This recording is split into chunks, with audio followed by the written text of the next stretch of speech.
ছাত্র জিয়াউর রহমান সাহেব, আপনারা জানেন সেই কালো সার্কিট হাউসে উনি নির্মম ভাবে শহীদ হন। সকালবেলা আমি কামাল বাজার যাচ্ছিলাম, ওই দিক থেকে সব গাড়ি আসতেছে, মানুষ দৌড়াদৌড়ি করতেছে, কেন কি হচ্ছে, জিয়াউর রহমান মারা গেছে। আমি কাঁদতে কাঁদতে আমি আবার আমার বাসায় ফিরে যাই। সেই থেকে আমার একটা ব্রত ছিল জিয়াউর রহমান সম্পর্কে জানা, রাজনীতি না। 81 সাল থেকে জিয়াউর রহমান সম্পর্কে জানতে জানতে 1984 সালে 83 সাল থেকে রাজনীতির সাথে আমি নিজেকে অতপ্রাতভাবে জড়িত করি এবং কলেজে গিয়ে 1984 সালে রাজনীতিটাকে আমরা ওখানে প্রথম ছাত্র দলটা গঠন করি এবং পরে এই মহড়াতে এসে ছাত্র দল করার জন্য, ছাত্র রাজনীতি করার জন্য আমি হামিদচর থেকে সায়াদচর এমন কোনো ঘর নেই যেখানে যাই নেই। ছাত্রদেরকে একত্রিত করার জন্য, ছাত্র দলের রাজনীতি গোপন করার জন্য আমি মনে হয় যেখানে ছাত্র পেয়েছি সেখানে গিয়েছি। প্রত্যেকটা এলাকায়, প্রত্যেকটা মহলায় আমার বিচরণ ছিল। আপনারা জানেন বাসামিয়া সদাগরদের এলাকা মানে সোনাতায় যাদেরকে বলে আর কি, ওই এলাকা ছিল আওয়ামী এলাকা, বলতে কিছু কিছু এলাকা ছিল আওয়ামী এলাকা।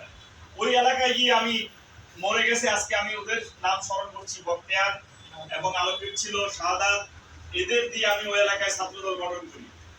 পশ্চিম মহড়াতে হাঁটতে গিয়ে আমি ওই ছেলেটাকে পেয়েছিলাম, আজকে যে মহড়া বিএনপির পর্যন্ত প্রেসিডেন্ট হয়েছে, আমার আমদুল্লাহ বলেছিল। মাদানপাড়া থেকে আমি আমদুল্লাহকে পেয়েছিলাম। দক্ষিণ মোড়া থেকে সালাম ভাইয়ের ছেলে, ওই যে এরা ছোট ছিল তখন, ওখান থেকে আমি খুঁজে বাড়ি থেকে এইভাবে ছেলেদের নিয়ে ছাত্রদল গঠন করেছিলাম। কিন্তু আমি আজকে স্মরণ করি যারা আমাদের কাছ থেকে বিদায় নিয়ে মৃত্যুবরণ করেছেন। মরহুম সালেহ আহমদ সওদাগর আমার নেতা ছিলেন, আমার আদর্শের একজন বাতিঘর ছিলেন সালেহ আহমদ সওদাগর। আমার রাজনীতির গুরু ছিলেন কামাল ভাই যদিও এখনো জীবিত আছেন। আমি কথাবার্তি, রাজনীতি এবং সমাজনীতি সম্পর্কে যদি আমি কিছু জানি সে কামাল ভাই, এবং আমার আরেকজন মুরব্বী ছিলেন আপনার শহীদুল্লাহ খান এবং আকবরের বাবা তাহের সাহেব। এই কয়জন ছিলেন আমার রাজনীতির মুরব্বী।